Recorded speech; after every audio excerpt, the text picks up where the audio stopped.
Hello दोस्तों, RBI ने finally repo rate को कम कर दिया है काफी टाइम्स के बाद। उसके अलावा आपकी रामसर वेटलैंड साइट्स इंक्रीज हुई हैं और तीसरी इंपॉर्टेंट न्यूज है इंटरनेशनल बिग कैट अलायंस जो है फाइनली हमने उसको एग्जीक्यूशन मॉडल में ले आए हैं। आज इन न्यूज के अलावा और भी काफी न्यूज मैं आपके साथ डिस्कस करूंगा आपके वीकली करंट अफेयर्स क्लासेस में, जहां पे हर शनिवार को सुबह 7 बजे मैं आपके साथ मिलता हूं। वीडियो को शुरू करने से पहले आपके लिए बहुत ही इंपॉर्टेंट इन्फॉर्मेशन गाइस, अगर आप अपनी एसबीआई पीओ की प्रिपरेशन कर रहे हैं और आपको प्रिलिमिनरीज के मॉक टेस्ट करने हैं लेटेस्ट पैटर्न के हिसाब से, तो लिंक आपको डिस्क्रिप्शन में मिला है, जहां पे आपको 10 फ्री मॉक प्रोवाइड करवाए जा रहे हैं एडोटैप के द्वारा, जहां पे आपको डिटेल्ड एनालिसिस लेटेस्ट पैटर्न के सवाल मिलेंगे और आपको डिटेल्ड सॉल्यूशन भी प्रोवाइड किए जा रहे हैं।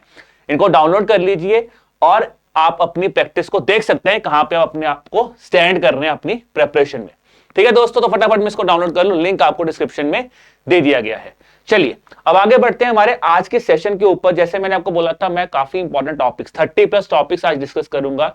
और स्टार्ट करने से पहले फिर वही एक रिक्वेस्ट आपके सामने, क्वेश्चन आप देख चुके हैं, अपनी नोटबुक लीजिए, अपने आंसर्स को मार्क करना शुरू कीजिए और जहां पे आपको एडिशनल इंफॉर्मेशन मिल रही है वो एडिशनल इंफॉर्मेशन आप अपने पास ऐड कर लीजिए। तो शुरुआत करते हैं दोस्तों आज की न्यूज के साथ। पहली न्यूज रामसर वेटलैंड के ऊपर। मैंने आपको पिछली न्यूज में पढ़ाया था वेटलैंड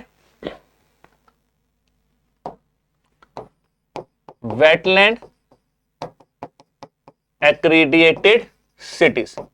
ठीक है, इसके बारे में हमने पिछली क्लास में पढ़ा था, जहां पे हमने पढ़ा था कि रामसर वेटलैंड साइट्स हमारे पास कितनी है, 85। आज क्या हुआ है कि अब 4 नई वेटलैंड साइट्स बना देंगे, जिसके हिसाब से आपकी 89 वेटलैंड जो हैं वो बन चुकी हैं। ठीक है, और वेटलैंड एक्रीडिएटेड सिटीज में कौन सी 2 सिटीज थी हमारी, इंदौर और उदयपुर, जबकि भोपाल यहां पे क्वालिफाई नहीं हुआ था। क्वेश्चन मेरा आज आपके ऊपर है कि रामसर वेटलैंड साइट्स में बताइए भारत की कौन सी 4 नई साइट्स हैं, जो इसमें से 4 साइट्स ऐड हुई हैं, कौन सी इसमें से नहीं है जो ऐड नहीं हुई है इन 4 में से। तो बताइए इसका आंसर। और इसमें इंपॉर्टेंट याद रखना, इसमें पहली बार हुआ है कि सिक्किम की भी एक रामसर वेटलैंड साइट ऐड हुई है। तो बताइए दोस्तों इसका आंसर क्या है। इसका आंसर है दोस्तों आपका ऑप्शन नंबर ई, मानस नेशनल पार्क। कि मानस नेशनल पार्क पहली बात तो ये वेटलैंड साइट नहीं है और इसको अभी हमने इंक्लूड नहीं किया है। तो हुआ क्या है कि फरवरी 2025 में 4 नई साइट्स को रामसर साइट्स में ऐड किया गया है। वो 4 साइट्स कौन से, पहले उनके बारे में पढ़ते हैं।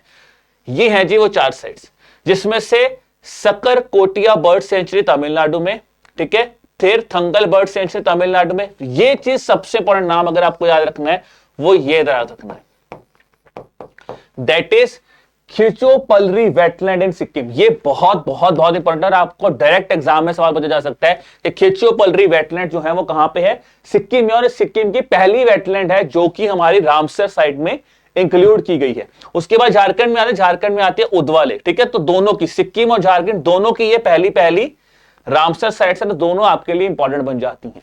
इसके अलावा अगर आपसे पूछा जाए कि रामसर वेटलैंड साइट्स जो है, मैंने आपको बताया भी था कि ये ईरान में कन्वेंशन हुआ था 1971 में। ईरान में एक जगह जिसका नाम है रामसर, तो वहां पे ये कन्वेंशन साइन हुआ था किस तरह से हम अपने वेटलैंड्स को, यानी कि जो स्टोरेज करते हैं पानी की, किस तरह से हम उनको बेटर प्रिजर्व कर सके। तो रामसर वेटलैंड साइट्स उस टाइम पे आई थी। और इसके बाद आपको याद रखना है कि अब 89 साइट्स के साथ हुआ क्या है, भारत जो है वो एशिया का सबसे ज्यादा, यानी कि एशिया में सबसे ज्यादा रामसर साइट्स अब इंडिया के पास है।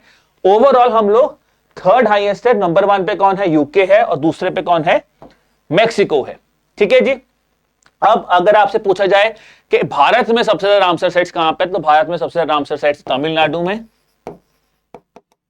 ठीक है दोस्तों, और उसके बाद आता है उत्तर प्रदेश। तो ये आपको इंपॉर्टेंट इंफॉर्मेशन इसके बारे में पता होना चाहिए रामसर साइट्स के ऊपर। वेटलैंड्स की बात कर रहा हूं तो वर्ल्ड वेटलैंड डे भी मनाया गया 2 फरवरी को। अगला सवाल मैंने आपसे उसी पे पूछा है कि वर्ल्ड वेटलैंड डे जो कि 2 फरवरी को मनाया गया है, उसकी थीम क्या थी जी। ठीक है जी, थीम क्या थी उसकी, थीम थी दोस्तों, यानी कि option number C, protecting wetlands for our common future. तो ये थी हमारी theme for the world wetland day. ठीक है, अब आपको बताऊंगा जैसे वेटलैंड्स बहुत प्रोमिनेंट है, आपने एक इनिशिएटिव सुना होगा, अमृत धरोहर इनिशिएटिव। ठीक है जी, अमृत धारा या अमृत धरोहर इनिशिएटिव, वो बेसिकली वेटलैंड कंजर्वेशन करने के लिए हमने एक स्कीम लॉन्च की थी जिसका नाम था अमृत धरोहर। फिर एक आती है अमृत सरोवर। अमृत सरोवर किसके लिए है जी, वाटर कंजर्वेशन के लिए। ठीक है, तो याद रखना, धारा वेटलैंड है और सरोवर से पॉन्ड्स कंजर्वेशन की यहां पे बात की जा रही है। अब अगर मैं बात करूं क्यों मैंने जिक्र कि वर्ल्ड वेटलैंड डे न्यूज में है, तो आपने कहीं ना कहीं अमृत धरोहर के बारे में पढ़ा होगा। ये scheme ministry of environment, forest and climate change की है, बेसिकली वेटलैंड को कंजर्व करने के लिए इंडिया में। ठीक है जी। अब वर्ल्ड वेटलैंड डे जैसे मैंने आपको बताया था रामसर कन्वेंशन को मनाने के लिए मनाया जाता है, जिस दिन रामसर कन्वेंशन साइन हुआ था।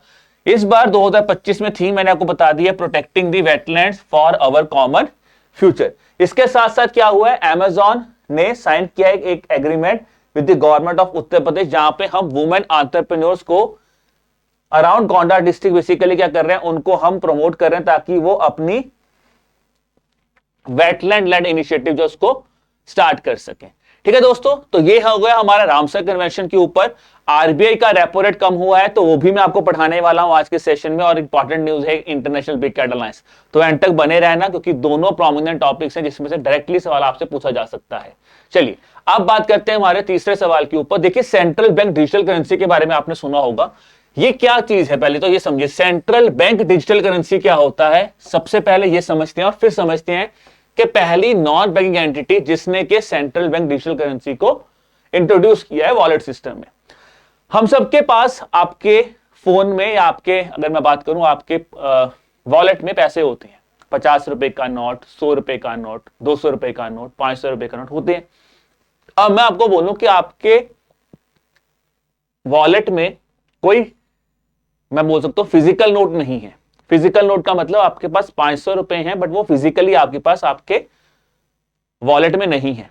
अब आप मुझे बोलोगे सर अगर फिजिकली नहीं है तो गूगल पे में तो है ही है। गूगल पे में क्या है, गूगल पे पे भाई आपके अकाउंट के साथ लिंक है ना। 500 रुपए, मैं तो आपको 500 रुपए की बात कर रहा हूं, उसको बोला जाता है डिजिटल करेंसी। अब आरबीआई ने एक इनिशिएटिव स्टार्ट किया, इसका नाम था सेंट्रल बैंक डिजिटल करेंसी, जिसके थ्रू आपके फोन में आपके पास रुपीज होंगे, 5 रुपए, 10 रुपए, 50 पैसे से लेके 500 रुपए तक की करेंसी आपको मिल जाएगी। और उस करेंसी को, जैसे आप 500 रुपए का नॉर्मल नोट यूज करते हो ना, वैसे ही आप उस करेंसी में ट्रेड कर सकते हो। उसको बोला जाता है central bank digital currency initiative. अब उस इनिशिएटिव में क्या हुआ है, रिसेंटली मोबीक्विक और क्रेड जो हैं वो बन गए हैं जी हमारे पहले नॉन बैंकिंग एंटिटीज। पहले क्या था, ये सब कुछ करते थे हमारे बैंक, जैसे एसबीआई था, यस बैंक था, वो ये चीज आपको ऑफर करते थे। अब आपको नॉन बैंक में भी, जिससे क्या हो सकता है, आप अपने यूपीआई लिंक्ड बैंक अकाउंट्स के साथ ट्रांजैक्शन कर सकते हो। ठीक है दोस्तों, अब यहां पे सवाल मैंने आपसे पूछा है कि जो आपकी डेली लिमिट है वो कितनी होगी और आपकी ट्रांजैक्शन लिमिट कितनी हो सकती है। तो दोस्तों यहां पे आपकी डेली लिमिट है 50,000 तक और आपकी ट्रांजैक्शन लिमिट हो रही है 10,000 तक। तो ये चीज का आपको यहां पे, ये है इसका सही आंसर। और मैं उम्मीद कर रहा हूं आप में से काफी बच्चों ने आंसर सही दिया होगा। नहीं दिया तो यार, क्योंकि अगर आप एसबीआई क्लरिकल या एसबीआई पीओ की तैयारी कर रहे हैं और बैंकिंग इनिशिएटिव्स में कुछ भी इंपॉर्टेंट अपडेट आता है, वो हमारे लिए बहुत इंपॉर्टेंट है। तो सेंट्रल बैंक डिजिटल करेंसी में अपडेट हुआ है, और इसको थोड़ा सा समझते हैं कि जैसे मैंने आपको बताया मोबीक्विक और क्रेड ने ये पहले नॉन बैंकिंग एंटिटीज बन चुके हैं। अब इससे होगा क्या, आप पैसा भेज सकते हैं, रिसीव कर सकते हैं और पे कर सकते हैं अपने यूपीआई लिंक्ड बैंक अकाउंट में भी। मतलब आप अपना 500 रुपए का नोट है उसको 500 का नोट ही दे रहे हैं, ये चीज बोली जा सकती है सिंपल भाषा में। डिनोमिनेशन मैंने आपको बोला, देखिए 50 पैसे, 1 रुपए, 2, 5, 10, 20, 50, 100, 200 और 500, जो नॉर्मल करेंसी आपको बैंक में मिलते हैं वही करेंसी आपको यहां पे भी अवेलेबल है। तो ये रुपी के फॉर्म में आता है। ठीक है, डेली लिमिट 50,000 है और ट्रांजेक्शन लिमिट कितनी हो सकती है, 10,000 की आप एक लिमिट यहां पे कर सकते हो। 2022 में आरबीआई ने इस इनिशिएटिव को स्टार्ट किया था in the form of digital currency है। ठीक है, और ये भारत पहला कंट्री ने, इसके अलावा 36 और ऐसे देश हैं जिन्होंने इस इनिशिएटिव को पायलट फेज में स्टार्ट किया है। इंडिया में भी अभी ये पायलट फेज में स्टार्ट हुआ है, यानी कि अब हम कुछ बैंक से इसको फैसिलिटी को ऑफर कर रहे हैं, बट स्लोली अगर ये चीज सक्सेसफुल होती है तो हो सकता है आरबीआई आपको डिजिटल करेंसी ही आगे आपको देखने को मिले। चलिए दोस्तों, अब बात करते हैं हमारे नेक्स्ट क्वेश्चन के ऊपर।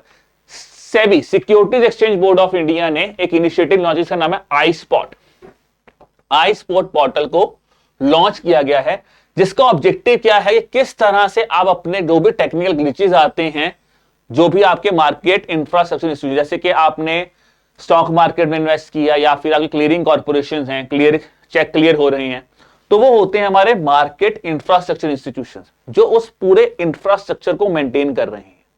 अब उन इंफ्रास्ट्रक्चर इंस्टीट्यूशंस में कहीं ना कहीं हो सकता है यार, इंटरनेट का जमाना है, कोई ना कोई ग्लिच आ सकता है, कोई ना कोई टेक्निकल क्या कह सकते हैं उसको, टेक्निकल फॉल्ट आ सकता है। तो जब टेक्निकल फॉल्ट आ रहा है ना, उसको ठीक करने के लिए पहले क्या था, आपको मेल करनी पड़ती थी सेबी को मेल करते थे, फिर वो मेल देखते थे, फिर वो उस हिसाब से उसको पूरा आपका प्रोसेस वो लंबा हो जाता था। अब सेबी ने उसी चीज के रिगार्डिंग एक इनिशिएटिव लाया जिसका नाम है आई स्पॉट। अब देखिए इसका आपको मुझे बताना कौन सी स्टेटमेंट सही है। तो ये बेसिकली जैसे मैंने को बताया है, इसका आंसर है ऑप्शन नंबर ई। देखिए पहली बात तो ये मार्केट इंफ्रास्ट्रक्चर इंस्टीट्यूशंस की जो ये टेक्निकल ग्लिचेस जो सेबी को ईमेल के थ्रू पहुंचता था वो बंद हो गया। फिर अब ये क्या होगा, ये आपके जितने भी टेक्निकल ग्लिचेस हैं उनको सबको ट्रैक रखेगा, एक डाटाबेस बनाएगा जिसमें जितने भी ग्लिचेस हैं उन सबको रखेगा ताकि वो ग्लिचेस दोबारा बार बार रिपीट ना हो। फिर दोस्तों आता है सेबी के इंटरमीडिएरी पोर्टल के ऊपर, ये आपको kind of ease of access provide कर देगा और सेबी को भी हेल्प करेगा ताकि जो भी उनकी कंप्लायंस रिक्वायरमेंट्स हैं उनको इफेक्टिवली मैनेज किया जा सके। ठीक है, तो यही है आपका आई स्पॉट इनिशिएटिव जो मैंने आपको बताया है कि टेक्निकल ग्लिचेस जो हैं, कंप्लायंस हैं, इंटीग्रेट करना है सेबी के सिस्टम को, तो वो सब कुछ करेगा आपका आई स्पॉट सिस्टम। ठीक है, अब मैंने आपको बताया था क्या किसका काम करता है, स्टॉक एक्सचेंज का काम कर सकता है, क्लियरिंग कॉर्पोरेशन है, और ये एक डिपॉजिटरीज भी हो सकती है। चलिए बात करते हैं हमारे अगले सवाल के ऊपर। ठीक है जी, तो लतिका कट एक बहुत ही रेनाउंड पर्सनैलिटी है इंडिया की। तो आपको मुझे बताना है सबसे पहले ये किस चीज के लिए रेनाउंड है, फिर मैं आपको बताऊंगा इनके बारे में और इंपॉर्टेंट चीजें। तो लतिका कट क्या है जी, इंडिया के स्कल्प्टर है। स्कल्प्टर का मतलब क्या होता है, जो मूर्तियां बनाती हैं, तो मूर्तिकार थी लतिका कट। ठीक है जी, इनकी रिसेंटली डेथ हो चुकी है। अब देखिए इनके बारे में इंपॉर्टेंट चीज समझिए, इन्होंने ना बहुत ज्यादा बेहतरीन इमेजेस बनाई, इसमें से एक जवाहरलाल नेहरू का स्टेचू भी है, और इनका एक इंपॉर्टेंट स्टेचू इसका नाम है मकर संक्रांति स्नान, मकर संक्रांति नाहन। ठीक है, नाहन। अब इस चीज को आप लिख लीजिए, मकर संक्रांति नाहन। ये क्यों है, ये इनका एक फेमस स्कल्प्टर है जहां पे इन्होंने बहुत ही रियलिस्टिक वे में दिखाया है कि जैसे हर गांव में मकर संक्रांति पे क्या क्या चीजें होती है, उस चीज को बहुत रियलिस्टिक इन्होंने विलेज लेवल को प्रेजेंट किया मकर संक्रांति नाहन में। मैं क्यों करवा रहा हूं, क्योंकि इसके लिए ना इनको बीजिंग आर्ट बायनल अवार्ड मिला है। ठीक है दोस्तों, सो बीजिंग आर्ट का बायनल अवार्ड मिला था 2010 में। तो ये एक प्लीज आप पॉइंट नोट करके रख लीजिए इनके बारे में। मकर संक्रांति नाहन एक चीज जो है वो प्रोमिनेंटली आप याद रख लीजिए। और क्या है, फेमस स्कल्प्टर, इन्होंने बहुत ज्यादा हिस्टोरिकल फिगर्स, महात्मा गांधी, जवाहरलाल नेहरू, उनकी भी इमेजेस इन्होंने ब्रॉन्ज में भी बनाई हुई है। तो ये चीज आपको याद रखने, क्या है, मूर्तिकार थी। चलिए अगला सवाल आता है दोस्तों दिनेश कार्तिक के ऊपर। दिनेश कार्तिक बिकने हैं इंडियन विकेट कीपर जिन्होंने सबसे ज्यादा T20 क्रिकेट में स्कोर किया। तो आपने मुझे बताना है किसको रिप्लेस किया है। बहुत ही आसान सवाल है, क्योंकि अगर आप जिनके भी नाम देख रहे हैं इनमें सिर्फ आपको एक ही नाम पता होगा जो कि है महेंद्र सिंह धोनी, क्योंकि संजू सैमसन तो बहुत ही यंग है यार, उन्होंने कहां पे रिकॉर्ड तोड़ा होगा। तो दिनेश कार्तिक ने महेंद्र सिंह धोनी का रिकॉर्ड तोड़ा है among the highest wicket keeper जिन्होंने T20 में सबसे ज्यादा स्कोर बनाए हैं। अब दिनेश कार्तिक के बारे में एक चीज और याद रखना, पहली बात इन्होंने रिकॉर्ड कहां पे तोड़ा है, रिकॉर्ड तोड़ा है साउथ अफ्रीका के क्रिकेट प्रीमियर लीग में। दूसरा इंपॉर्टेंट पॉइंट आपको क्या याद रखना है कि south African cricket premier league में ना पार्टिसिपेट यानी कि पार्टिसिपेट कर लीजिए, पार्टिसिपेट करने वाले पहले भारतीय कौन है, वो भी दिनेश कार्तिक है। ठीक है, तो ये भी याद रखना कि ये पहले इंडियन है जो कि साउथ अफ्रीकन T20 लीग को खेल रहे हैं। और ये किस टीम से खेल रहे हैं, आई थिंक ये खेल रहे हैं पाल रॉयल्स। तो पाल रॉयल्स की टीम से ये खेल रहे हैं। ठीक है, और किसके साथ मैच था, मैच था इनका डरबन सुपर जायंट्स के साथ। अब अगर मैं बात करूं दिनेश कार्तिक के बारे में, देखिए दिनेश कार्तिक काफी रेनाउंड इंडियन क्रिकेटर हैं। वैसे तो ये सवाल पूछने का चांस बहुत ही कम है, बट ये अगर आईपीएल से पूछा जा सकता है, अगर रिलेट किया तो अभी आईपीएल के बैटिंग कोच, आईपीएल में आरसीबी के बैटिंग कोच भी बने हैं। बहुत कम सा चांस है यार, बट आपको कुछ नहीं पता कि कई बार एग्जामिनर कोई भी आउट ऑफ द बॉक्स सवाल पूछ लेता है, तो थोड़ा सा आपको क्रिकेटिंग के बारे में बेसिक पता होना चाहिए। चलिए दोस्तों अगला सवाल आता है आपका इंडियन रेलवेज के ऊपर। तो इंडियन रेलवेज ने रिसेंटली एक comprehensive railway service initiative start किया है, जिसका काम सिंपल क्या है कि हमें जो भी हमारा यूजर एक्सपीरियंस है रेलवे के ऊपर, जो भी पब्लिक फेसिंग आपकी एप्लीकेशंस हैं, वहां पे एक सिंगल प्लेटफॉर्म आपको प्रोवाइड किया जा सके। ताकि आपको रेलवे की सर्विसेज बहुत ही बेटर तरीके से मिल सके। अब ऑप्शन आपके सामने, आपको मुझे बताना है इसका नाम क्या है। रेल कनेक्ट, स्वा रेल, ट्रेन गो, रेल हब या फिर इंडियन रेलवेज ऐप। इसका नाम है जी स्वा रेल। ठीक है, तो स्वा रेल इसका सही आंसर है, स्वा रेल। तो स्वा रेल इनिशिएटिव जो है गाइस, ठीक है, यहाँ पे ऑप्शन बी होगा। स्वा रेल इनिशिएटिव जो है वो बेसिकली आपका मिनिस्ट्री ऑफ रेलवेज और आपके central for railway information system ने इसको बनाया है, जिसका ऑब्जेक्टिव सिंपल है कि आपको एक वन स्टॉप सॉल्यूशन मिल जाए ताकि आप अपने यूजर एक्सपीरियंस को एनहांस कर सकिए। ठीक है दोस्तों, तो अब आते हैं रेलवेज के ऊपर। रेलवेज के बारे में अगर बात करूं तो रेलवेज में एक बहुत ही प्रोमिनेंट चीज, इस साल बजट में रेलवेज के ऊपर बहुत ज्यादा डिस्कशन नहीं हुआ है। ठीक है, बट एक ही बात डिस्कस हुआ था जिसके बारे में बात कर सकते हैं, वो आपके इकोनॉमिक सर्वे में डिस्कस हुआ था, वंदे भारत के ऊपर। ठीक है, वंदे भारत इनिशिएटिव के ऊपर आपके रेल इकोनॉमिक सर्वे में डिस्कशन हुआ है। और अगर आपने इकोनॉमिक सर्वे का वीडियो देखा है जो हमने सेशन में पोस्ट किया है, ऑब्वियसली क्योंकि बहुत बड़ा डॉक्यूमेंट है, तो 1-1.25 घंटे का वीडियो है, तो आप उसको देख, 1-1.5 घंटे का वीडियो है, देखिए उस वीडियो को। उसमें आपको रेलवे में वंदे भारत के बारे में क्या बताया गया है, उड़ान स्कीम के बारे में क्या बताया गया है, किसान क्रेडिट कार्ड स्कीम के बारे में क्या बताया गया है, NREGA scheme, national rural livelihood mission scheme हो चुकी है, वुमेन के कौन से इनिशिएटिव है, सबके बारे में हमने डिटेल में डिस्कस किया है। तो आप उस वीडियो को देख सकते हैं, जो कि मैं आपको बता रहा हूँ चैनल पे फिर अवेलेबल है, आपके एडवर्टाइज बैंकिंग चैनल पे। तो वहां पे हमारे वंदे भारत के बारे में डिस्कशन हुआ है। यूनियन बजट में ऐसा कुछ खास नहीं है। और रेलवे का एक इंपॉर्टेंट इनिशिएटिव है कवच, ये भी काफी ज्यादा न्यूज में रहता है। तो इस इनिशिएटिव के बारे में थोड़ा सा याद रखना। कवच का मतलब बेसिकली क्या है, जो हमारे रेल एक्सीडेंट्स होते हैं उनको हम कैसे प्रिजर्व कर सके, उसके लिए रेलवे एक सिस्टम बना, इसका नाम है कवच सिस्टम। तो ये थोड़ा सा बेसिक आइडिया आपको रेलवेज के बारे में भी होना चाहिए। अब बात करते हैं हमारे अगले सवाल के ऊपर। देखिए, रिसेंटली कौन सी ऐसी पहली इंडियन कंपनी बनी है जिन्होंने डेवलप किया है develop hydrogen transportation pipe supporting India's national hydrogen mission. तो आपको मुझे बताना है कौन सी बनी है जी पहली कंपनी ऐसी। तो वो पहली कंपनी बनी है दोस्तों आपकी टाटा स्टील। टाटा स्टील ने बेसिकली पहली इंडियन कंपनी बनी है to develop the hydrogen transportation pipes, ठीक है जी, under the India's national hydrogen mission. ठीक है जी, टारगेट सिंपल है कि हमें 5 मिलियन टन तक ग्रीन हाइड्रोजन को प्रोमोट करना है बाय 2030। अब ये क्यों इंपॉर्टेंट बन जाता है दोस्तों, क्योंकि हम कहीं ना कहीं क्लाइमेट फ्रेंडली इनिशिएटिव्स की बात कर रहे हैं और नेशनल ग्रीन हाइड्रोजन मिशन भी अपने आप में बहुत इंपॉर्टेंट, जिसका प्राइम ऑब्जेक्टिव है किस तरह से हम एक नया फ्यूल बना सकें। ठीक है, तो उसके लिए पहले प्रोडक्शन रिक्वायर्ड है, तो उसकी प्रोडक्शन को बढ़ाने के लिए हमने ये पहला टाटा स्टील ने बेसिकली पहली कंपनी बनी तो develop the hydrogen transportation pipes.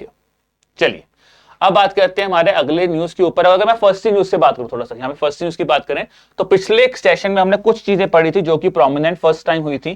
क्या क्या पढ़ा था हमने? त्रिपुरा के बारे में पढ़ा था। त्रिपुरा के बारे में क्या पढ़ा था? त्रिपुरा पहला स्टेट बना है नॉर्थ ईस्ट में या फिर ईस्टर्न इंडिया में जिसने भाषणी के साथ एग्रीमेंट साइन किया। तो त्रिपुरा के साथ आपको भाषणी याद होगा।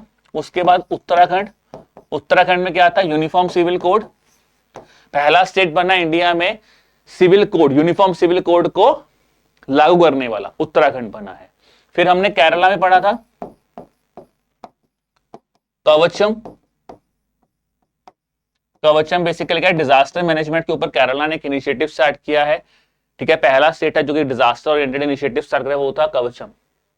उसके बाद हमने किनके बारे में पढ़ा था? के चेरियन के बारे में, के चेरियन सर के बारे में पढ़ा था हमने। तो ये बेसिकली कौन थे? ये इन्होंने पहली इंडिया में bypass surgery, heart bypass surgery की थी। मेडिसिन थे, कार्डियक डॉक्टर थे। इन्होंने पहली फर्स्ट बाईपास सर्जरी इंडिया में इन्होंने की थी, जिसको हम बोलते हैं मेडिकल रेवोल्यूशन इंडिया में लेके आए थे in terms of heart surgeries.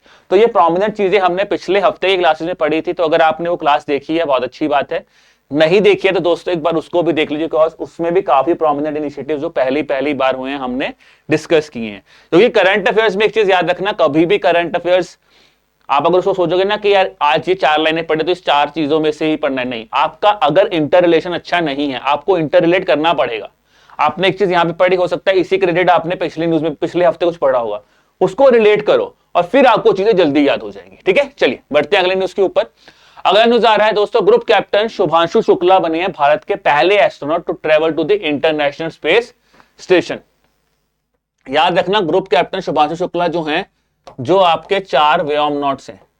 ठीक है, व्योम नॉट्स, जो गगनयान मिशन में जहां पे आप पहली बार इंडिया के यू वांट के इंडियंस जो है आप लैंड करवाना चाह रहे हो, तो Gaganyaan mission, manned mission of India Gaganyaan mission, तो उसके लिए उनके फ्योम नॉट्स में से भी एक आते हैं आपके ग्रुप कैप्टन शुभांशु शुक्ला। अब इन्होंने रिसेंटली, ये पहले पर्सन है जो कि इंटरनेशनल स्पेस स्टेशन में जाने वाले हैं।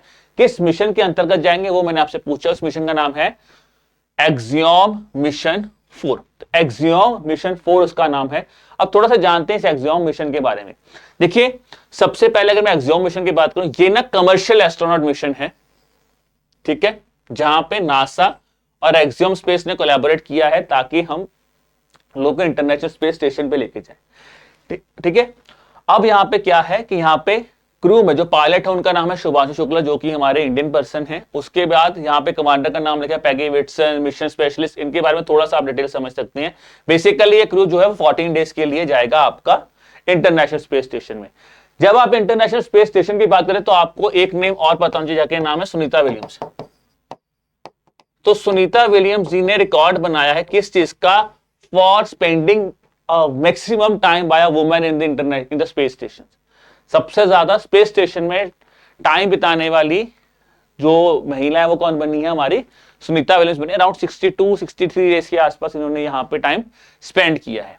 अब आते हैं इंपॉर्टेंट चीज के बारे में। जब मैं बात कर रहा था गगनयान मिशन के बारे में, तो मैंने आपको बोला कि शुभांशु शुक्ला जो है वो one of the Vyomnauts हैं जो गगनयान मिशन में जाएंगे। अब सवाल अगला आएगा, सर बाकी 4 कौन है? तो उनका नाम प्लीज आप नोट कर सकते हैं, यहाँ पे मैं आपको बता देता हूं। चलिए, तो मैंने बोला पहले हैं शुभांशु शुक्ला जो एक्सियोम मिशन में भी जाएंगे।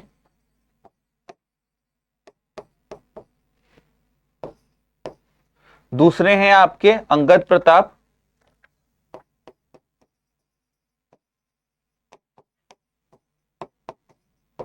अंगद प्रताप। तीसरे आ जाते हैं जी आपके अजीत कृष्णन,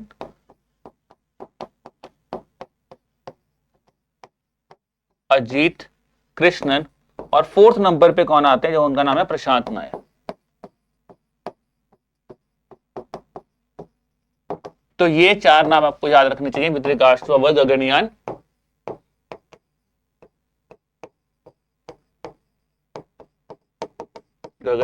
मिशन। चलिए, जब हम इंडिया के स्पेस इनिशिएटिव्स की बात कर रहे हैं तो हमने पढ़ा था कि अराउंड 56 एक्टिव स्पेसेस हैं इंडिया की, जो एक्टिव स्पेस इनिशिएटिव्स भारत के चल रहे हैं। इकोनॉमिक सर्वे में इसके बारे में जिक्र किया गया था। उसके बाद इसरो का भुवन इनिशिएटिव है जो कि मॉनिटरिंग का काम कर रहा है, उसके बारे में भी आपके इकोनॉमिक सर्वे में डिस्कस किया है। तो क्योंकि देखिए इकोनॉमिक सर्वे बजट बहुत प्रोमिनेंट डॉक्यूमेंट है, इसी हफ्ते रिलीज हुए हैं, तो प्लीज उनको जरूर देखिए। उसके अलावा मैं बात करूंगा, अगर आपको एक चीज जो आपको मुझे आज के कमेंट सेक्शन में बतानी है कि भारत का खुद का स्पेस स्टेशन बने, इसको बोलते हैं भारत अंतरिक्ष, तो आप मुझे बताइए कि वो हम कब तक का टारगेट लेके बैठे हैं, कब तक इंडिया का खुद का स्पेस स्टेशन बनेगा। तो ये मुझे आपको फटाफट बताना है इन द कमेंट सेक्शन, ठीक है। चलिए, अब बात करते हैं अगली न्यूज के ऊपर। रिसेंटली डीआरडीओ ने सक्सेसफुली कंडक्ट किए हैं flight trials of the very VSHORADS, ठीक है। आपको मुझे बताना है वी शॉरेट्स की फुल फॉर्म क्या होती है, वी शॉरेट्स है, सॉरी, ठीक है जी। तो वी शॉरेट्स की फुल फॉर्म क्या होती है, इसको बोलते हैं जी very short range air defence system. तो very short range air defence system India ने बेसिकली स्टार्ट किया है, जो कि एक man portable air defence system है, ठीक है। इसको डेवलप किसने किया है, रिसर्च सेंटर इमारत, ठीक है जी। इमारत ने इसको डेवलप किया विद द डीआरडीओ। तो ये आपको यहां पे पता होना चाहिए। अब बात करते हैं अगले सवाल के ऊपर। अगला सवाल है जी वर्ल्ड हेल्थ ऑर्गेनाइजेशन। तो आपको मुझे बताना है, World health Organization verified the first country in South Africa to get eliminate from the onchocerciasis, ठीक है, ऑन कॉस रेसिस, जो कि इसको रिवर ब्लाइंडनेस भी बोलते हैं इस डिजीज को। तो कौन सा बना है जी वो पहली कंट्री पूरे अफ्रीकन कॉन्टिनेंट में जिसने इस चीज को एलिमिनेट किया है? तो उस कंट्री का नाम है क्या है जी, that is Niger. Niger is the name of the country here. और यहां पे आपको एक चीज और याद रखनी है वर्ल्ड हेल्थ ऑर्गेनाइजेशन के बारे में। वर्ल्ड हेल्थ ऑर्गेनाइजेशन में रिसेंटली क्या हुआ है, रिसेंटली यूएसए ने अनाउंस किया है कि हम अपनी जो फंडिंग देते हैं वर्ल्ड हेल्थ ऑर्गेनाइजेशन को अब से नहीं देंगे। तो ये याद रखना, the funding which World Health which USA provides to World health Organization, उन्होंने बोल दिया कि हम ऑप्ट आउट कर लेंगे। और इससे इंपैक्ट क्या होने वाला, यूएसए सबसे बड़ा फंड कंट्रीब्यूटर था वर्ल्ड हेल्थ ऑर्गेनाइजेशन का। और ये इमीडिएट इफेक्ट से नहीं है, उन्होंने बोला है कि जनवरी 2026 के बाद हम अपनी फंडिंग देना बंद कर देंगे। तो ये भी आपको पता होना चाहिए कौन से देश ने विड्रॉ किया है from its membership of world health organisation, वो है यूनाइटेड स्टेट्स ऑफ अमेरिका।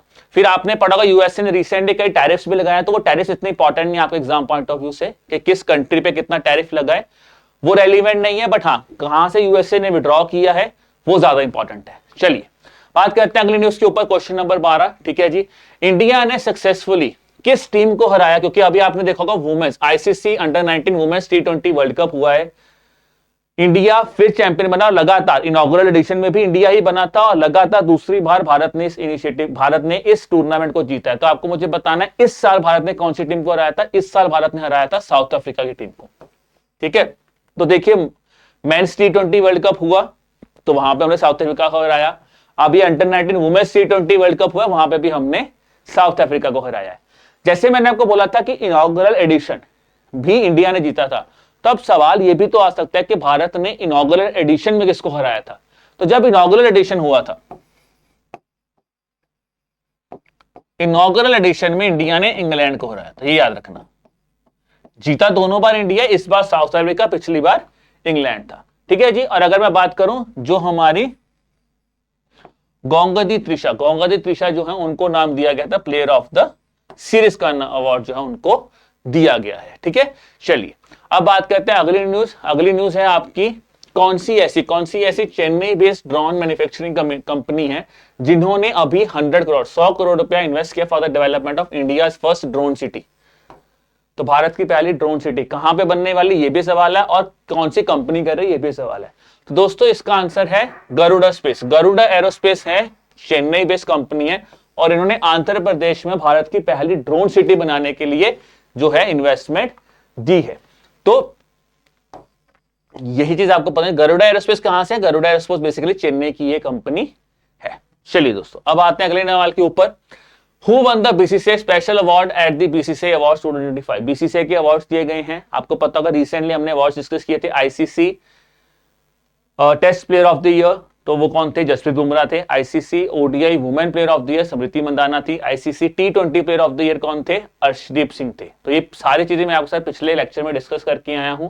इसके अलावा मैंने आपको ये भी बताया था कि आईसीसी के ODI cricketer of the year का अवार्ड भी किसको मिला है।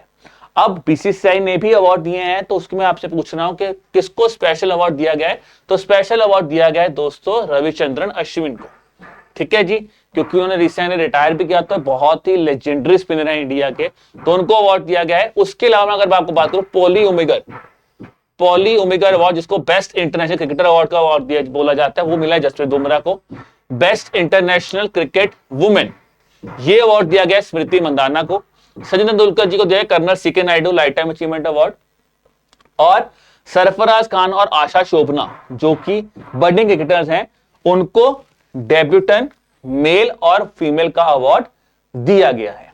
ठीक है, चलिए अब बढ़ते अगले न्यूज के ऊपर। Who won the inaugural women's hockey India league tournament? ठीक है, inaugural women's hockey league India held at the Marang गांव के Jaipal stadium in the Ranchi. ठीक है, तो रांची में हुआ है और पहली बार हुआ है जी वुमेन्स हॉकी इंडिया लीग के एडिशन। तो आपको मुझे बताना कौन सी टीम जीती है। तो दोस्तों इसका आंसर है ओडिशा वॉरियर्स। ओडिशा वॉरियर्स ने इस साल का ये एडिशन जीता है। अब आता है कि ओडिशा वॉरियर्स ने इनॉग्रल एडिशन जीता है, किसको हराया था? तो उन्होंने हराया था सूरमा हॉकी क्लब को। Player of the tournament award Jyoti ji को दिया गया फ्रॉम सूरमा हॉकी क्लब। ठीक है, और बेस्ट गोलकीपर का अवार्ड था सविता पुनिया को। ठीक है, तो ये प्रोमिनेंट चीजें आपको पता होनी चाहिए। जैसे कि मेंस हॉकी लीग होती थी, पहली बार हुई है, तो इसलिए इसके क्वेश्चन आने के चांस ज्यादा इंपॉर्टेंट बन जाते हैं। अब आते हैं अगले सवाल के ऊपर। Which country won the ICC's women's championship 2022-25? अब ये भी इंपॉर्टेंट है कि क्रिकेट के बारे में बात करूं, हमने बीसीसीआई अवार्ड के बारे में डिस्कस किया, दिनेश कार्तिक के बारे में आज की क्लास में डिस्कस किया, और अभी तीसरी न्यूज क्रिकेट के बारे में आ रही है। और पिछले वीक में भी हमने काफी चीजें डिस्कस की थी। Fourth I can say, because हमने वुमेन्स T20 वर्ल्ड कप को भी यहाँ पे डिस्कस किया है। और पिछले सेशन में भी मैंने क्रिकेट के बारे में आपको काफी इनिशिएटिव्स के बारे में डिस्कस किया था। उससे पहले हम ये भी डिस्कस कर चुके हैं बीसीसीआई के नए चेयरमैन कौन बने हैं, वो बने थे हमारे जय शाह बने, उससे पहले वो एशियन क्रिकेट काउंसिल के सेक्रेटरी भी थे, बीसीसीआई के सेक्रेटरी भी थे। अब बीसीसीआई के सेक्रेटरी कौन रिप्लेस हुए हैं, एशियन क्रिकेट काउंसिल के नए सेक्रेटरी कौन बने हैं, तो ये सब चीजें हम डिस्कस कर चुके हैं अपने सेशंस में। तो मैं बोलूंगा कि इसी तरह से आप चीजों को रिलेट कीजिए और एक पेज पे लिख लीजिए ताकि आपको याद हो जाए कि कौन से मेजर इवेंट्स हुए हैं और आप उनको ग्रास्प कर सको। तो देखिए आईसीसी वुमेन्स चैंपियनशिप होता क्या है, सबसे पहले थोड़ा समझते हैं। आईसीसी वुमेन्स चैंपियनशिप ऐसा नहीं कि जैसे चैंपियंस ट्रॉफी हो रही है इंडिया, जैसे अभी मेंस चैंपियंस ट्रॉफी होने वाली है, तो वो अलग चीज होती है। ये बेसिकली क्या है कि आईसीसी वुमेन्स वर्ल्ड कप होने वाला, तो वुमेन्स वर्ल्ड कप में क्वालिफाई करने के लिए जो हमारी वुमेन्स क्रिकेटर्स हैं, वो वुमेन्स क्रिकेट टीम जो मैचेस खेलती हैं, जैसे सीरीज खेलती हैं, उस बेस पे उनको वुमेन्स चैंपियनशिप का अवार्ड दिया जाता है। तो ये तीसरी बार था, ठीक है, तीसरी बार अवार्ड दिया गया और तीनों के तीनों बार किसने जीता है, ऑस्ट्रेलिया ने जीता है। इस साल रनर अप कौन था, इस साइकिल 22 to 25 का रनर अप कौन है, वो है इंडिया। 22 से 25 का रनर अप इंडिया है और नंबर 1 पे कौन है, ऑस्ट्रेलिया है। ठीक है, बस ये याद रखना थोड़ा थोड़ा, बाकी ज्यादा आपको डिटेल में नहीं पूछेंगे। बस कैप्टन का नाम क्या है, वो है एलिसा हेली। चलिए अगला सवाल आता है, who was the oldest living Olympic gold medallist in athletics who passed away. ठीक है जी, तो क्या उनका नाम है ग्रेग बेल। ग्रेग बेल एक अमेरिकन एथलीट थे जिनकी रिसेंटली डेथ हुई है और उन्होंने लॉन्ग जंप में, ठीक है, गोल्ड मेडल जीता था 1956 के मेलबर्न ओलंपिक्स में इन द लॉन्ग जंप। है कहां से, मैंने आपको बताया यूएसए से हैं, अमेरिकन, और इनको बोला जाता है oldest living Olympic gold medallist.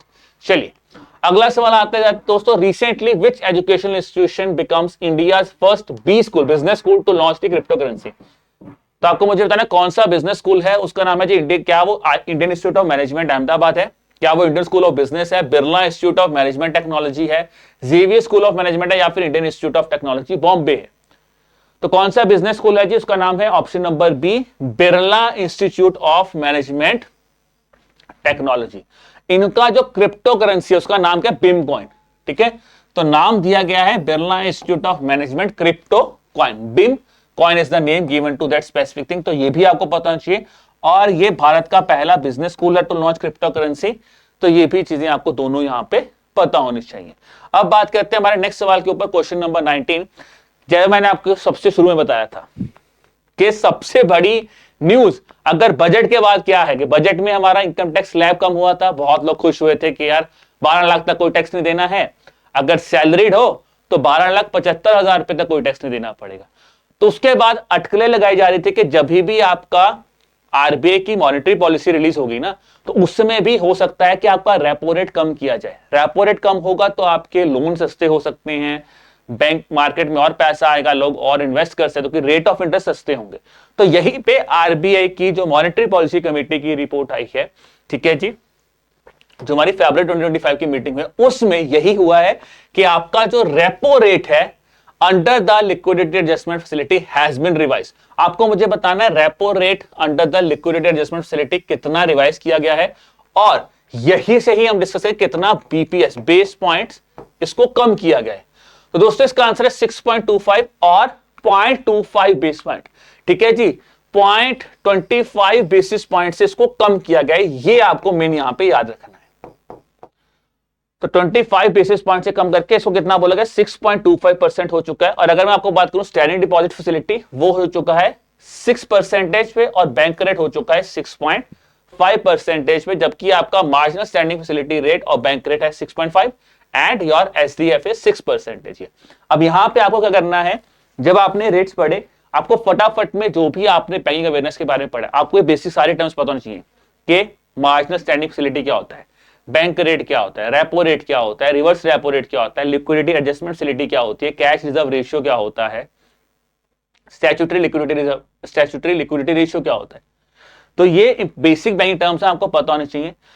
ठीक है, मैं उम्मीद कर रहा हूं आपको ये चीजें आप पढ़ोगे, उसको समझो। अगर आपको लग रहा है कि सर मैंने ये चीज नहीं पढ़ी है और आप हमारी हेल्प चाह रहे हो, तो आप मुझे कमेंट सेक्शन में बता दो कि सर प्लीज इस पे भी आप एक सेशन ले लीजिए ऑन द टर्म्स, जो कि बैंकिंग बेसिक टर्म्स होती हैं, तो मैं आपके साथ उस पे भी सेशन आपको प्रोवाइड करवा दूंगा। बट क्योंकि बहुत बेसिक टर्म्स है, मुझे उम्मीद है कि आप सबने पढ़ी होंगी। नहीं पढ़ी, घबराना नहीं है, आप मुझे बस एक बार कमेंट कर दीजिए कि सर प्लीज हमारा एक सेशन इन टर्म्स पे करवा दीजिए, SDF, MSR और हमारा बैंक रेट, तो हम उस पर भी आपके लिए सेशन अपकमिंग वीक्स में ले आएंगे। चलिए दोस्तों, अब आता है ग्रैमी अवार्ड्स। तो 67 ग्रैमी अवार्ड्स में आपको मुझे बतानी है कौन से इंडियन रीजन वोकलिस्ट और एंटरप्रेन्योर जिनको के अवार्ड मिला है in the best new age ambient और चार्ट एल्बम कैटेगरी, और उनकी एल्बम का नाम क्या है। तो आपको मुझे बताना है किसको अवार्ड मिला है जी। अवार्ड मिला है that is to Chandrika Tandon. Chandrika Tandon ji की एल्बम है त्रिवेणी, उसके लिए उनको यह अवार्ड मिला है। और अगर मैं बात करूं दोस्तों तो इंडियन रीजन वोकलिस्ट है चंद्रिका टंडन, जिनको कि उनकी एल्बम त्रिवेणी के लिए ग्रैमी अवार्ड मिला है। कौन सा? Under the category best new age ambient और चार्ट एल्बम कैटेगरी। तो ये बेसिकली क्या है, जिसे आप कह सकते हो उच्चारण को बोला जाता है बेसिकली। तो एंशिएंट चार्ट्स वर्ल्ड म्यूजिक के ऊपर इन्होंने एक ब्लेंड एल्बम निकाली, इसका नाम है त्रिवेणी। ठीक है जी। और ये इनकी सिंगल एल्बम ने इनके जात जो हैं इनके फ्लूटिस्ट और इनके सेलिस्ट, उन दोनों को भी नाम आप यहां पे मैंने आपको बताया, तो नाम थोड़ा सा आप यहां पे आप इसको बार एक बार रीड कर लीजिए। चलिए दोस्तों, अब बढ़ते हैं क्वेश्चन नंबर 21 के साथ। क्वेश्चन नंबर 21 है दोस्तों, आकाशवाणी और मिनिस्ट्री ऑफ कल्चर ने पार्टनर किया है to launch the classical music series, ठीक है, which is aimed at showcasing the countless shades of Indian classical music and celebrating India's musical heritage. So what is the name of this newly launched series? आपको मुझे बताना है series का नाम क्या है।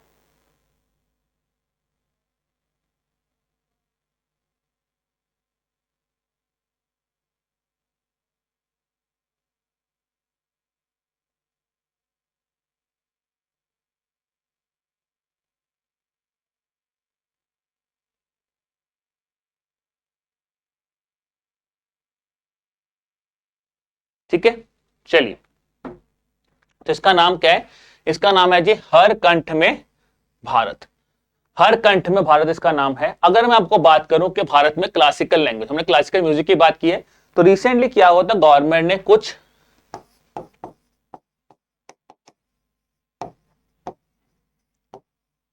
क्लासिकल लैंग्वेजेस को भी ऐड किया है। पहले हमारे पास चार क्लासिक आई थिंक 4 या 6 क्लासिकल लैंग्वेजेस थी, अब कुछ और ऐड हुई हैं। तो वो कौन सी थोड़ा समझते हैं दोस्तों।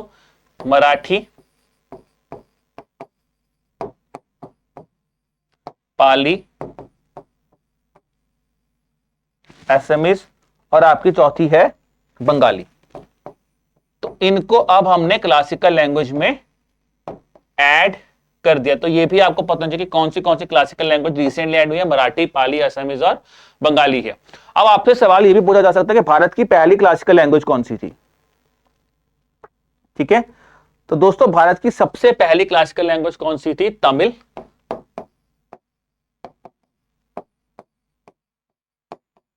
संस्कृत। इन दोनों को 2004 में आपने क्लासिकल लैंग्वेज का दर्जा दिया था। ठीक है, इसके अलावा एक और है, तो मुझे आपको बतानी है कि इससे पहले और क्लासिकल लैंग्वेजेस कौन से वो भी आपको मुझे कमेंट सेक्शन में बताना है। मैं काफी होमवर्क इसलिए दे रहा हूं क्योंकि ये चीजें आपने पहले पढ़ी हुई हैं ये चीजें।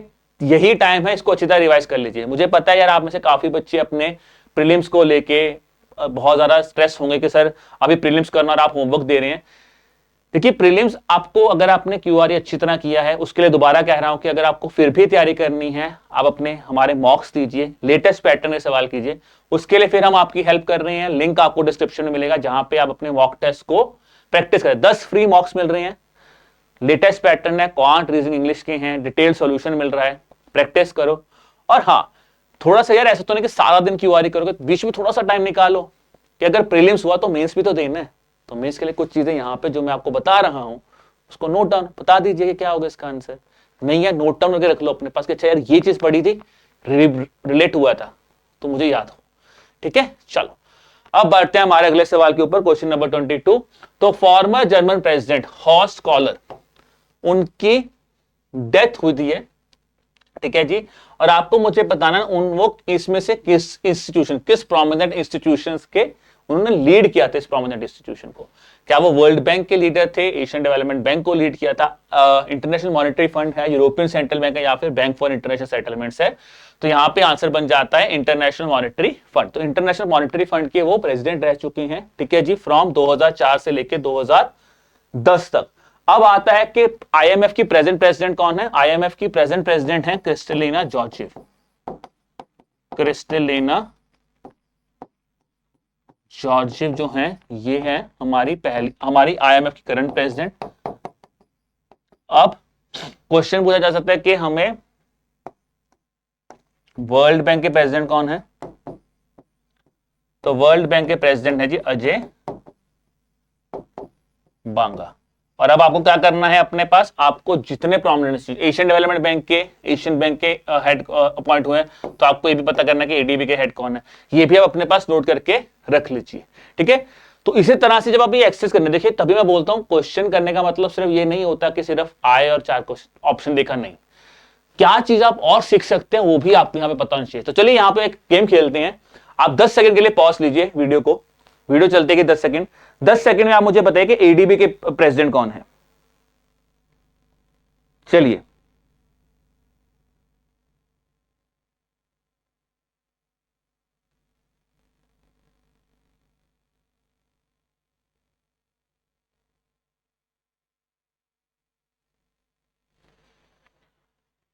ठीक है जी, टाइम अप हो गया। तो उनका नाम क्या है? मसत्सुगा अस्वाका, जापानीज हैं, ये बने हैं आपके एशियन डेवलपमेंट बैंक के प्रेसिडेंट। एडीबी का हेडक्वार्टर कहां पे है? अब ये देखो यहां पे ये भी याद करो इसका हेडक्वार्टर कहां पे है। वर्ल्ड बैंक का कहां पे है? वाशिंगटन। इंटरनेशनल कहां पे है? वाशिंगटन। एडीबी कहां पे है? ठीक है जी, मनीला में। एडीबी का हेडक्वार्टर कहां पे? मनीला, फिलीपींस में। तो ये भी आपको चीजें यहां पे पता होनी चाहिए। ठीक है दोस्तों, चलो अब आगे बढ़ते हैं। होप आपने इन सबको सब चीजें पढ़ ली होंगी, सारे इंपॉर्टेंट नाम नोट कर लिए होंगे। चलिए क्वेश्चन नंबर 23 को डांस करते हैं। माउंट तरानकी, माउंट तरानकी एक माउंटेन है न्यूजीलैंड के अंदर। इसको अब क्या किया गया? लीगल पर्सनहुड का, लीगल पर्सन का स्टेटस ग्रांट किया गया है। अब आपसे मेरा सवाल यह है कि जो लीगल पर्सन इनको ग्रांट किया गया लीगल पर्सन का स्टेटस, तो इनका लीगल पर्सनैलिटी नेम क्या दिया गया है? क्या नाम दिया गया इस माउंटेन को? इस माउंटेन को लीगल पर्सनैलिटी नेम दिया गया है ते काहुई तोपा। ठीक है, Te Kahui Tupua is the name given to this specific mountain here. अच्छा, एक चीज और हमने पिछले क्लास में पढ़ी थी, माउंट मैकेंजी के बारे में हमने क्या पढ़ा था कि जो माउंट मैकिनले है, अलास्कास डेनली पार्क, अलास्कास डेनली पीक हमने पढ़ा था।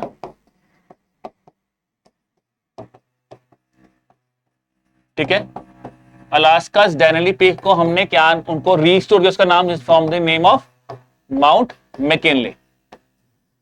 ठीक है, ये नेम रजिस्टर किया गया था, तो ये भी आपको पता है क्योंकि हमने पढ़ा था। गल्फ ऑफ मैक्सिको को क्या नाम दिया है? From the USA now Gulf of America. इसी तरह से अलास्का डेनली पीक को रीनेम किया गया था to its original name that is Mount McKinley here. चलिए दोस्तों अगला क्वेश्चन डिस्कस करते हैं। ठीक है जी, before that if I talk about legal name, मैंने आपको बता दिया कहां पे है, न्यूजीलैंड का ये माउंटेन है। चलिए अगला आ जाता है, इंटरनेशनल डेवलपमेंट वीक सेलिब्रेट किया गया है फ्रॉम, डेट्स आपको मुझे बताने और आपको मुझे बताना है ये इंटरनेशनल डेवलपमेंट वीक जो है वो किस कंट्री से ओरिजिनेट हुआ था, ये भी आपको मुझे बताना है।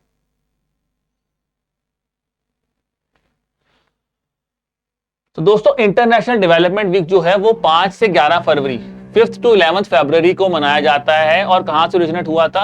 आई थिंक सॉरी 2nd से 8th फरवरी मनाया जाता है। तो I think there is again sorry for the inconvenience caused, option नहीं यहाँ पे सही आंसर होगा। 2nd to 8th फरवरी को मनाया जाता है और ये कनाडा से ओरिजिनेट हुआ था 1991 में।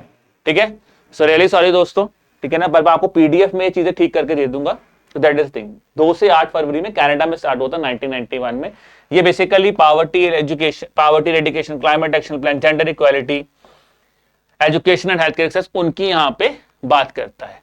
चलिए जी, अब आते हैं हमारे अगले प्रोमिनेंट सवाल के ऊपर। इंटरनेशनल बिग कैट अलायंस बहुत ही बड़ा इंपॉर्टेंट इनिशिएटिव है, क्योंकि अगर मैं आपको बात करूं इंटरनेशनल बिग कैट अलायंस की, तो देखिए दोस्तों क्यों इंपॉर्टेंट है। तब तक आपने क्वेश्चन आया हो पढ़ लिया होगा। International big cat alliance Bharat में आने वाला ऐसा इंस्टीट्यूट है जिसका हेडक्वार्टर इंडिया में बनेगा। अगर मैं इससे पहले बात करूं तो आपने सबने पढ़ा होगा इंटरनेशनल सोलर अलायंस, जिसको बोला जाता है इंटरनेशनल सोलर अलायंस ऑल्सो। ठीक है, so I am sorry guys अगर थोड़ा सा आपको डिस्टर्बेंस हो रहा है, so I am really sorry for that. International solar alliance जो है उसका हेडक्वार्टर इंडिया में बना था। पहला इंस्टीट्यूट था जिसका इंटरनेशनल इंस्टीट्यूट जिसका हेडक्वार्टर इंडिया में बना था। तो कहां पे बना था हेडक्वार्टर? हेडक्वार्टर बना था आपका गुरुग्राम। ठीक है जी, उसके बाद कौन आया? Coalition for disaster resilient infrastructure, जिसको बोलते हैं CDRI। तो CDRI आया था, coalition for disaster resilient infrastructure. इसका हेडक्वार्टर कहां पे आता है? इसका हेडक्वार्टर भी इंडिया में आता है। ये बना था हेडक्वार्टर न्यू दिल्ली में। अब उसके बाद आया आपका international big cat alliance, IBCA, international big cat alliance है।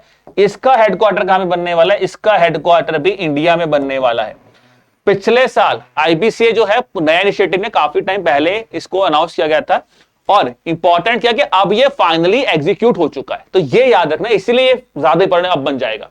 अब सवाल मेरा आपसे ये है कि इंटरनेशनल बिग कैट अलायंस जो कि एक treaty based intergovernmental organisation है, उसके बारे में बताइए कौन सी स्टेटमेंट सही है। पहला स्टेटमेंट यह है कि IBCA जो है वो 2023 में स्टार्ट किया गया था during the commemorative of 50 years of project tiger. क्या 50 साल प्रोजेक्ट टाइगर पे स्टार्ट किया गया था या फिर प्रोजेक्ट चीता पे स्टार्ट किया गया था? तो आपको मुझे ये बताना है। दूसरा है ऑर्गेनाइजेशन एस्टैब्लिश्ड है by the government of India through the national tiger conservation authority. तीसरी स्टेटमेंट यह है कि इसका एम है हमें कंजर्व करने 6 बिग कैट स्पीशीज। तो दोस्तों ये स्टेटमेंट गलत है, 6 नहीं 7 बिग कैट स्पीशीज को हमने बेसिकली यहां पे प्रिजर्व करना है, और पहली दो स्टेटमेंट यहां पे सही है। तो आंसर बन जाएगा ऑप्शन नंबर ए 1 और 2। अब समझते हैं कि वो 7 कैट स्पीशीज कौन सी देखिए 6 यहां पे लिखिए, टाइगर बिल्कुल है, लायन है, लेपर्ड है, स्नो लेपर्ड है, चीता है, जैगुआर है, और 7th कौन है? That is Puma. तो 7th कैट स्पीशीज यहां पे आ जाएगी पूमा। तो prime minister mister Modi ji ने इस इनिशिएटिव को स्टार्ट किया था, ठीक है ना।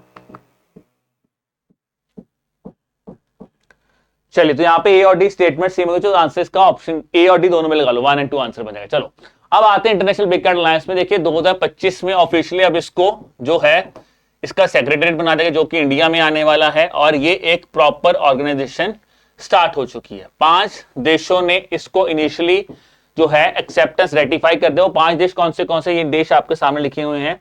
Republic of Nicaragua, Eswatini, India, Somalia और लाइबेरिया। एक चीज याद रखना, यहां पे हो सकता है आपको सवाल पूछे, जब ये international big cat alliance announce किया गया था प्राइम मिनिस्टर मोदी के द्वारा, तो उस टाइम पे एक न्यूज क्या थी कि नेपाल भी इसका one of the founding member बना था। तो हो सकता है नेपाल ने अभी रेटिफाई ना किया हो। फाउंडिंग मेंबर नेपाल भी था। मैं दोबारा बताता हूं नाम, निकारागुआ, एस्वानी, इंडिया, सोमालिया और लाइबेरिया, ठीक है। तो ये यहां पे 5 जो मेन देश हैं जिन्होंने ऑफिशियली इसको ज्वाइन कर लिया है। अगर मैं बात करूं 7 स्पीशीज मैंने आपको बता ही दिया था, तो 7 स्पीशीज कौन सी हैं वो आप यहां पे देख सकते हैं। टाइगर है, लायन है, लेपर्ड, स्नो लेपर्ड, चीता, जैगुआर और पूमा, ठीक है जी। अब आते हैं इंपॉर्टेंट चीज के ऊपर कि IBCA का मेन ऑब्जेक्टिव क्या है। ऑब्जेक्टिव सिंपल है कि भाई सबसे पहले तो हमें कंजर्व करनी है ये स्पीशीज, हमें फाइनेंशियल सपोर्ट प्रोवाइड करें जिससे हम इन स्पीशीज को किसी तरह से कंजर्व कर सकें, इनको प्रिजर्व कर सकें, ठीक है। और इनकी जो पॉपुलेशन डिक्लाइन हो रही है इन 7 बिग कैट स्पीशीज की, सो हम कैसे बेहतर कर सकते हैं। तो यहीं पे हमारा इंटरनेशनल बिग कैट अलायंस, यही इस इनिशिएटिव के बारे में इंपॉर्टेंट पॉइंट थे। अब आते हैं अगले न्यूज के ऊपर, सेंट्रल जूट अथॉरिटी के ऊपर। तो सेंट्रल जूट अथॉरिटी जो है उसने क्या किया है, इंडिया का पहला व्हाइट टाइगर ब्रीडिंग सेंटर बनाया है। आपको मुझे बताना किस लोकेशन में बना है। भारत का पहला व्हाइट टाइगर ब्रीडिंग सेंटर कहां पे बन रहा है? दोस्तों भारत का पहला व्हाइट टाइगर ब्रीडिंग सेंटर आपका बन रहा है, that is in the Govindgarh park in Madhya Pradesh. तो गोविंदगढ़ पार्क मध्य प्रदेश में जो है, ठीक है ना, वहां पे आपका पहला व्हाइट टाइगर रिजर्व बन रहा है। अब आते हैं व्हाइट टाइगर रिजर्व। तो देखिए पहला व्हाइट टाइगर ब्रीडिंग सेंटर बन रहा है मध्य प्रदेश में। अब अगर मैं आपसे बात करूं, हमने डिस्कस किए थे टाइगर रिजर्व्स, ठीक है जी, टाइगर रिजर्व डिस्कस किए थे। तो भारत में कितने टाइगर रिजर्व है एट प्रेजेंट? 57 टाइगर रिजर्व है। लास्ट वाला कौन सा? रत्तापानी। रत्तापानी टाइगर रिजर्व है। कहां पे रत्तापानी टाइगर रिजर्व है जी? मध्य प्रदेश में। उससे पहले आया था गुरु घासीदास तिमोर पिंगला टाइगर रिजर्व, ठीक है। गुरु घासीदास तिमोर पिंगला टाइगर रिजर्व, ये कहां पे बना? ये बना छत्तीसगढ़ में। तो ये लास्ट 2 टाइगर रिजर्व आपको पता है बिकॉज रिसेंटली अनाउंस किए गए थे, और इन टोटल हमारे पास 57 टाइगर रिजर्व्स हैं। ये अब न्यूज बेसिकली क्या कि भारत का पहला व्हाइट टाइगर ब्रीडिंग सेंटर बना है, वो बना है गोविंदगढ़ में, जाने के मध्य प्रदेश में। तो ये चीजें हम आपको यहां पे याद रखना। चलिए दोस्तों, अब बात करते हैं नेक्स्ट सवाल के ऊपर, क्वेश्चन नंबर 27। तो आपको मुझे बताना है Indian institute of corporate affairs ने किसके साथ एग्रीमेंट साइन किया है? With the carbon market association of India. अब इसका एग्रीमेंट का ऑब्जेक्टिव क्या है, मतलब किस एग्रीमेंट का ऑब्जेक्टिव क्या है? इस एग्रीमेंट का ऑब्जेक्टिव है to strengthen India's carbon market and advance decarbonisation efforts. ठीक है, तो एग्रीमेंट साइन हो जहां पे हम ट्रेन करेंगे, ठीक है, हम बेसिकली इंडिया के कार्बन मार्केट को कैसे बेटर कर सकते हैं उसके बारे में हम यहां पे इनको ट्रेन करेंगे, जहां पे कोलैबोरेट करेंगे, ट्रेनिंग प्रोग्राम रिसर्च करेंगे और कॉन्फ्रेंसेस करवाया जाएंगे जिससे हम अपनी कार्बन मार्केट को एनहांस कर सके। चलिए दोस्तों, अगला सवाल आता है मेंस हॉकी इंडिया लीग। देखिए, मैंने वुमेन्स हॉकी इंडिया लीग आपको पूछा था कि किसने जीता है, ठीक है जी, हमने अभी पढ़ा वुमेन्स हॉकी इंडिया लीग किसने जीता है। तो यहां पे फिर वीडियो को पॉज करो कि वुमेन्स हॉकी इंडिया लीग का इनॉग्रेल एडिशन पढ़ा था, भाई वो किसने जीता है। अब बात आ रही है मेंस हॉकी इंडिया लीग में, तो भाई वो कौन जीत रहा है? मेंस हॉकी इंडिया लीग किसने जीता है? मेंस हॉकी इंडिया लीग जीता है जी शारची राड बंगाल टाइगर्स। तो शारची राड बंगाल टाइगर्स ने हराया है हैदराबाद तूफान्स को, ठीक है। तो ये आपको याद रखना है, और इसमें जुगराज सिंह जो थे वो हमारे बेस्ट प्लेयर उनको दिया गया है। हमने पढ़ा था वुमेन्स में कौन जीती? उड़ीसा वुमेन्स क्लब, ठीक है। उड़ीसा वॉरियर्स जो थी वो हमारी जीती थी वुमेन्स में, उड़ीसा वॉरियर्स। ये वुमेन में जो मैंने आज पढ़ाया था, आज ही पढ़ाया, और मेंस वाला भी हमने देख लिया, that is the Shrachi Rarh Bengal tigers. चलिए दोस्तों, अगला सवाल आता है, हमने रिसेंटली एक ब्रेल एक्सेसिबल वर्जन बनाया ऑफ द इंडियन कॉन्स्टिट्यूशन, ठीक है ना। तो आपको मुझे बताना है किस चीज के लिए ब्रेल वर्जन बनाया है, कितने ईयर्स को सेलिब्रेट करने के लिए, दैट इज 75 ईयर्स। हमें पता है हमारे कॉन्स्टिट्यूशन के 75 ईयर्स, 75 साल पूरे हुए हैं हमारे संविधान को बने के, 75th ईयर स्टार्ट हुआ है, ठीक है ना। तो हमारा कॉन्स्टिट्यूशन कब बना था? कॉन्स्टिट्यूशन बना था 26 नवंबर 1949 को। ये आपका कॉन्स्टिट्यूशन अडॉप्ट हुआ था, इनेक्ट हुआ था 26 जनवरी 1950 को। तो ये बेसिक चीजें आपको यहां पे पता होनी चाहिए। चलिए दोस्तों, अगला सवाल आता है जी, आपको मुझे बताना है ईरान ने अपनी नई मिसाइल लॉन्च की, इसका नाम है एतेमद, ठीक है, एतेमद। अब आपको मैंने पूछा है कि इस मिसाइल की रेंज कितनी है, एतेमद की रेंज कितनी है? इसकी रेंज है दोस्तों यानी कि 2000 किलोमीटर। तो ईरान ने अपनी एक नई मिसाइल लॉन्च, जिसका नाम है बैलिस्टिक मिसाइल एतेमद, ठीक है जी, सॉरी दोस्तों, ऑप्शन डी, 1700 किलोमीटर की इसकी रेंज है, और ये ईरानियन डिफेंस मिनिस्ट्री ने इसको बनाया है। चलिए, अगला क्वेश्चन आई थिंक रिपीटेड हो चुका है, ठीक है ना। चलिए, सॉरी, अगला क्वेश्चन है, हाँ अगला क्वेश्चन रिपीटेड है, sorry for that thing guys, but यहां पे मैं आपको एक एडिशनल इंफॉर्मेशन ये देना चाहता हूं, दैट इज हमारे जो प्रिंसेस हैं आगा खान 4, उनकी रिसेंटली डेथ हुई थी। तो आपको ये पता चाहिए ना, प्रॉफिट मोहम्मद के डिसेंडेंट है आगा खान 4, तो उनकी डेथ हुई है रिसेंटली। तो ये आपसे पूछा था किसके डिसेंडेंट थे? वो आगा खान 4 जो है वो डिसेंडेंट थे प्रॉफिट मोहम्मद के, और वो बेसिकली वो जो है हमारी सुन्नी कम्युनिटी, जो सॉरी शिया इस्लामिस्ट मुस्लिम्स हैं, उनके एक काइंड ऑफ आप कह सकते हैं डिसेंडेंट माने जाते थे, ठीक है। तो ये दोनों सवाल मैं आपको फाइनल पीडीएफ में ठीक कर दूंगा, आई am really sorry for that thing. चलिए, अब बात करते हैं हमारे आज के प्रोमिनेंट लास्ट क्वेश्चन के ऊपर, जो कि आता है इंटरनेशनल लेबर ऑर्गेनाइजेशन के ऊपर। तो इंटरनेशनल लेबर ऑर्गेनाइजेशन ने recently world employment outlook trends for 2025 report release की है। आपको मुझे बताना है यहाँ पे कौन सी स्टेटमेंट सही है। 2024 में ग्लोबल अनएम्प्लॉयमेंट रेट जो है वो 5% रहा है, ठीक है, that is same in 2023। Global jobs gap report जो है वो 402 मिलियन, ठीक है, हो चुकी है 2024 में, representing the number of people wanting to work, ठीक है जी। और इंडिया का जीडीपी ग्रोथ एस्टिमेट हुआ है 6.9% in 2024, but it is projected to decline to 5.8% in 2025 आपको मुझे बताना है यहाँ पे कौन सी स्टेटमेंट सही है, ठीक है जी। इसको जानने से पहले थोड़ा सा समझते हैं कि क्या इसके बारे में। देखिए, world employment and social outlook trend report release हुई है। रिलीज किसने की है? इंटरनेशनल लेबर ऑर्गेनाइजेशन ने। काम क्या है कि इसको एनालाइज करना है कि जो ग्लोबल मार्केट ट्रेंड है वो कैसे काम कर रहा है। क्या बताएगा ये? It focus on slow economic recovery, किस तरह से यूथ एम्प्लॉयमेंट और जेंडर इनइक्वालिटी की यहां पे बात की जाएगी। अगर मैं बात करूं तो यहां पे अगर मैं एम्प्लॉयमेंट लेबर की बात करूं तो दोस्तों ने बोला है कि यंग पीपल, जो भारत में young people around the world, they are still facing unemployment, high unemployment rates. तो ये चीज इंडिया में नहीं, इंडिया में भी एक प्राइम कंसर्न उठाया जा रहा है कि इंडिया में भी जो हमारे अनएम्प्लॉयमेंट रेट है ना वो बहुत ज्यादा है यार। ये वर्ल्ड लेवल पे भी यही बोल रहा है कि 2024 में ग्लोबल एम्प्लॉयमेंट तो हुई है बट अनएम्प्लॉयमेंट रेट बहुत बड़ा कंसर्न है। फिर उन्होंने बोला लेबर फोर्स पार्टिसिपेशन रेट जो है वो डिक्लाइन हो रहा है ओवरऑल ही, ठीक है ना। Youth, low middle income countries जो हैं और हाई इनकम कंट्रीज जो हैं वहां पे ओल्डर वर्कर्स और वुमेन जो हैं उनकी पॉपुलेशन थोड़ी सी ज्यादा हो चुकी है। Gender gap in labour participation जो है वो काफी ज्यादा है, रिमेन्स लार्ज, ठीक है जी, जहां पे फ्यूअर वुमेन जो हैं वो काम कर रही हैं। फिर उन्होंने ग्लोबल एम्प्लॉयमेंट ग्रोथ के बारे में एक टेबल यहां पे हमें बता के दिया गया है। यहां पे हमें एक टेबल जो है इसके बारे में बताया गया है। अगर आप इसको ध्यान से समझोगे तो आप देखिए कि यहाँ पे ना जेंडर गैप जो है, जेंडर गैप और जो इनकम ग्रुप है उसके बारे में बताया गया कि किस तरह से वाइडन हो रहा है।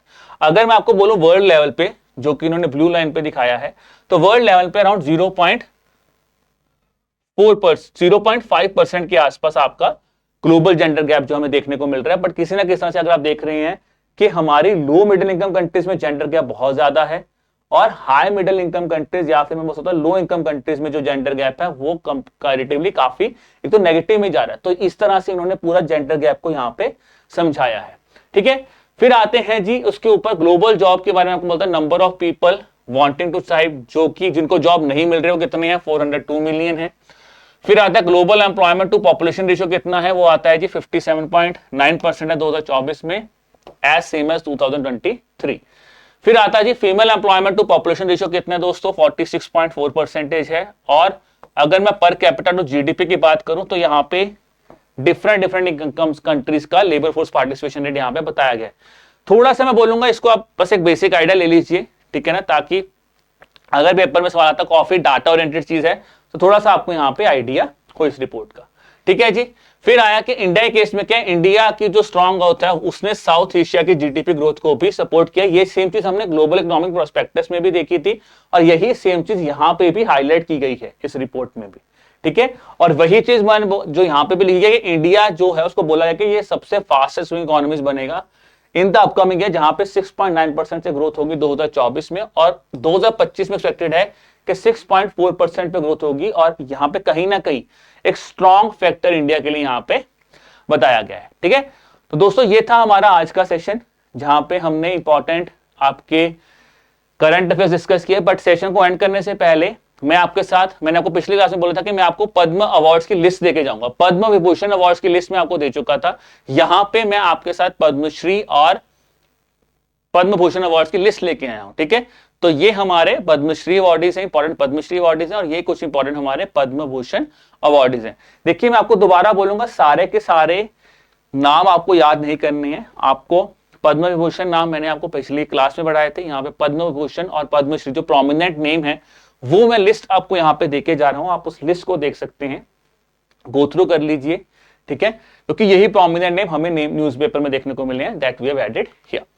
तो ये था दोस्तों हमारा आज का सेशन। और सेशन को एंड करने से पहले अगर दोस्तों अभी भी आपको अपनी प्रिपरेशन को और बेहतरीन तरीके से मजबूत करना है तो आप क्या कर सकते हैं, आप हमारे SBI PO के लाइव क्रैश कोर्स में जुड़ सकते हैं, जहां पे आपको लाइव क्लासेस देखने को मिलेंगे। आप टीचर्स के साथ इंटरेक्ट कर सकते हैं, वहां पे आपको लाइव क्लासेस मिलेंगी। आपको अगर मैं बात करूं मॉक टेस्ट मिलेंगे, चैप्टर वाइज टेस्ट मिलेंगे आपके प्रीलिम्स प्रिपरेशन के लिए, आपको सेक्शनल टेस्ट, PYQs मिलेंगे, सॉल्व फुल लेंथ टेस्ट, और आपको यहाँ पे लाइव क्लासेस मिलेंगी। अगर आपको लगता है कि मेरी प्रिपरेशन ठीक चल रही है बट मुझे टेस्ट प्रैक्टिस करना है, तो प्रैक्टिस के लिए दोस्तों आप हमारी प्रीलिम्स और मेंस की टेस्ट सीरीज जो है उसको भी यहाँ पे एनरोल कर सकते हैं, जहां पे हमने PO और क्लरिकल दोनों को कंबाइन करके प्रीलिम्स और मेंस की टेस्ट सीरीज बनाई, जहां पे आपको 15,000 से ज्यादा सवाल मिलेंगे। वहां पे भी दोस्तों आपको चैप्टर वाइज टेस्ट, आपको प्रीवियस क्वेश्चन पेपर सॉल्व मिलेंगे, प्लस आपको वहां पे सेक्शनल टेस्ट और करंट अफेयर्स के टेस्ट भी आपको यहाँ पे मिलेंगे। अगर मैं आपको बात करूं आपको SBI PO के लिए ही प्रिपेयर करना है तो SBI PO के लिए भी आप chapter wise test, sectional test, current affairs test और फुल लेंथ टेस्ट को भी यहाँ पे प्रिपेयर कर सकते हैं, जहां पे आपको 10,000 से ज्यादा सवाल यहाँ पे देखने को मिल सकते हैं, ठीक है दोस्तों। तो आप अपनी प्रिपरेशन के हिसाब से जो भी आपको लगता है कि आपके लिए ज्यादा यूजफुल है आप उस चीज को यहाँ के एनरोल कर सकते हैं। लिंक्स आपको डिस्क्रिप्शन में मिल जाएंगे, या फिर आप हमारी वेबसाइट पे चले जाइए www.edutap.in, ठीक है। तो ये था दोस्तों आज का सेशन। जो भी एक दो करेक्शंस थी वो मैं आपके साथ कर दूंगा। आपको PDF जो है वो विदाउट करेक्शन मिलेगा, उसको हम ठीक कर देंगे। Again we are really sorry for the inconvenience cause to you guys. बाकी दोस्तों अगर आपको अपनी प्रिपरेशन में कोई भी डाउट आता है या आप हमसे कोई भी चीज डिस्कस करना चाहते हैं तो आप हमें ईमेल कर सकते हैं on our email ID that is